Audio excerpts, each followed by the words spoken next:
Sorry, I needed pull back. Dude, my shots are on with this gun. Alright, we're going out. That's a nade, by the way. I'm gonna go back to C. Look at them fall. You're unstoppable. Oh my gosh.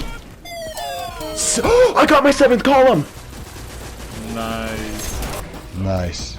That's my first 7th column ever in Destiny.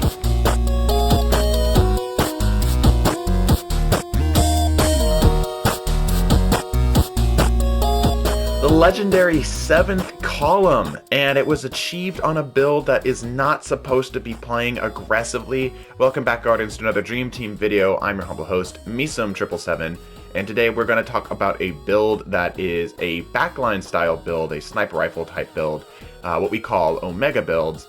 And this one, I'm just impressed. I'm just impressed. I think this is using some stuff that people have kind of forgotten about, or maybe people don't want to use because it's kind of a bit of a sour spot.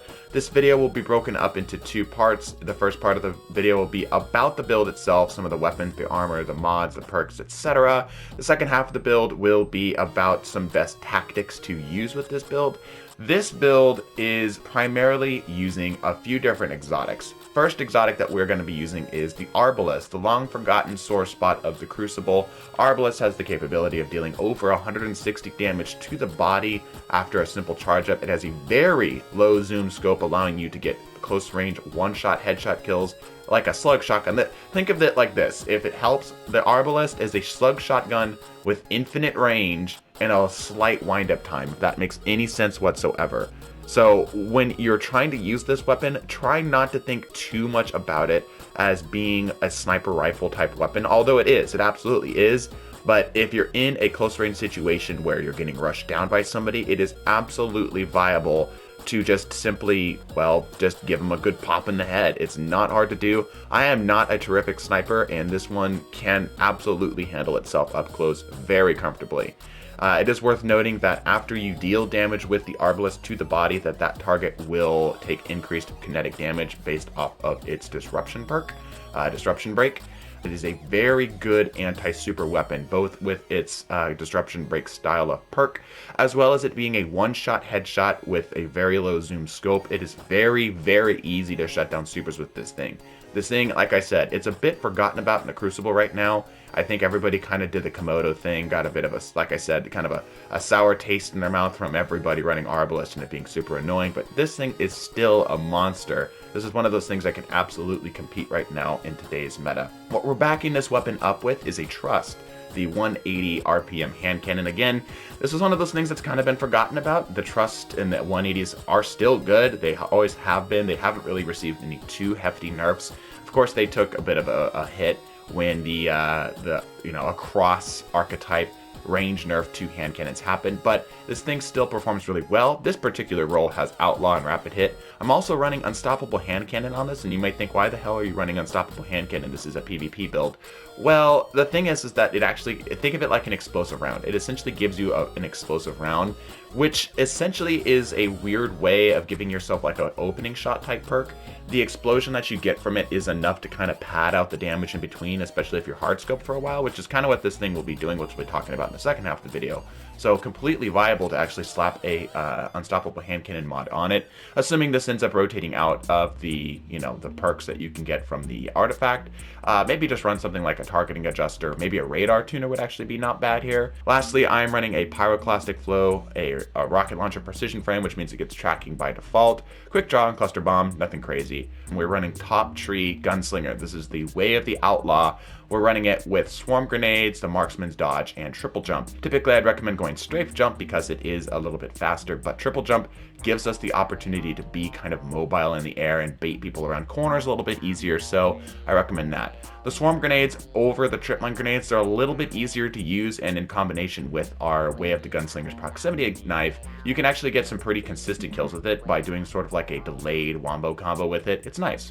It does have Chains of Woe, which does play pretty well, being that this will be a headshot style of build. The Chains of Woe gives us reload speed off of precision kills. Obviously, can be critical for following up on the following shots after you kill that first target. And the other two perks here aren't super important. They're just kind of something that's just there. They don't play into the neutral game, i.e. your non-super game at all. These are strictly a super perk, but they're nice to have. It makes our golden gun a lot easier to hit stuff with, and the golden gun can be fired really fast. They give it like a last word with laser accuracy. You can absolutely hip fire with this thing, and in fact I would recommend generally on mouse and keyboard to hip fire this thing because you don't lose your radar and all the other stuff. If you're good with the hip fire on console, then make that work, run with that, because it's quite effective.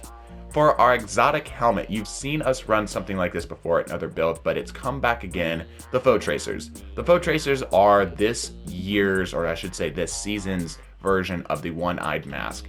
It obviously doesn't get the health back, and the other benefits aren't too crazy, but this thing allows you to mark targets through walls, and the marking is not difficult to pull off. All you have to do is ADS on somebody or tag them with some damage real quick, and it'll mark them through walls for about 5 seconds. It also grants increased damage to low health targets, which is actually great for what we're doing with our Trust, because the Trust can kind of have a little bit of damage fall off at those longer ranges, and maybe you body shot them with the Arbalest and they're outside of their capability of swapping to finish off the kill.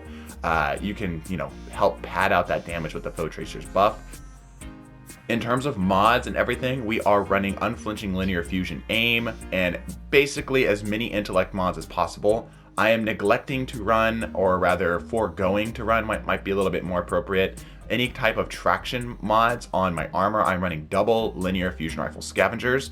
Omega builds do not require a lot of speed, so it is a-okay to get a lot more ammo instead. Light reactor and ashes to assets, and again, more intellect mods. I have a 9 in intellect, which is incredibly important for what we're doing here because of the way that especially Trials right now is being played. There's a lot of third person peeking, there's a lot of camping, there's a lot of waiting. Having a backline build that has the ability to get super before anything else can really make sure that nothing tries to challenge you, or can make sure that you open up the engagement really strong. You can get your super way earlier than anything else can in the game. In fact, I'm always, if the round starts at the same time, the first person to get my super in 6v6. Alright, now let's go ahead and talk about some tactics. Now, we've talked about some of this stuff already, we've lightly touched on it, but let's go ahead and talk about some specific damage numbers and some specific situations. So first and foremost, the thing I want to go ahead and mention is a nice little swap combo that you can do with the Arbalest and the 180 hand cannon. The Arbalest to the body followed by basically anything from your Trust will guarantee a kill. It's a great way of just, encouraging people, doing that body shot swap kill thing, right? And on top of it, because it deals so much damage, most targets will be terrified to poke you, and you can kind of just hold the corner with the Trust if you don't want to push in. Alternatively, because we have so much ammo in our reserves, because we are running double scavengers, we can just keep somebody pinned for a really, really long time. For the Trust itself, it's a great backup tool. I would recommend anytime somebody's pushing you or is generally within mid-range to take care of them. Don't be afraid as well if you're starting to get pushed and let's say you have the Trust out, pop a few shots in them, and then either your grenade or your melee, both of them do the same job, zone them out, force them to slow down a little bit. Because of this, we can actually run a slightly lower recovery time because we can essentially make more space for ourselves to get ourselves back up. I would generally recommend a high recovery on most builds, but this is one you can kind of get away with it. Another thing to keep in mind about the Foe Tracers is that because it'll mark them through walls, you can kind of like line up and predict where they're going to come out before they actually poke a corner. So if you mark them, even if you don't tag them, you can probably line up the shot about right above the little marker that shows up there, about head level, pull the trigger, line it up, and then as soon as they come out, the bolt will fire, killing them instantly. It's a great way of like really debating your opponents into thinking that they can really repoke or do anything like that. You can deny that completely. As for the super itself, one thing I want to go ahead and throw out here is be mobile with this thing. Try to go from the hip as best you can because you'll be able to keep a lot more of your awareness up. The thing's a laser beam from the hip anyway, so you're not losing really too much outside of maybe the aim assist. and it will require, if you're, say, killing a super, 2 body shots. Obviously, this thing can't headshot, it's not bottom tree. 2 body shots to kill them, so always follow up with the second shot. Unless they're already lit up a little bit, then you can maybe get away with 1. Don't be afraid as well if you're, kind of trying to keep a target at range. You don't want them to push in on you, to tag them or to, Arbalest at them a little bit, even if you don't hit them, and then just kind of throw one of your zoning tools in their general direction. If you get any tags whatsoever, the body shot from the Arbalest will more than likely kill them. Right, all it has to do is about 30 damage for it to kill them. So I mean, if they kind of slide through your proximity knife or run through your swarm grenade, you're more than likely going to be capable of taking them out with a body shot to the Arbalest. This build is an extremely effective build to use. I highly recommend you at least give it a shot. I know Arbalest, like I said, is a little bit of a sour spot right now, but hey, if you're getting tired of the Revoker, Hardlight, all the other stuff, all the really annoying meta stuff right now, this is a great way to play some off meta and be just absolute thorn in the side of your enemy team. Give it a shot. And let me know in the comment section down below, what you think of the build. If you gave it a try, if you're already using this, let me know. That'd be kind of interesting as well.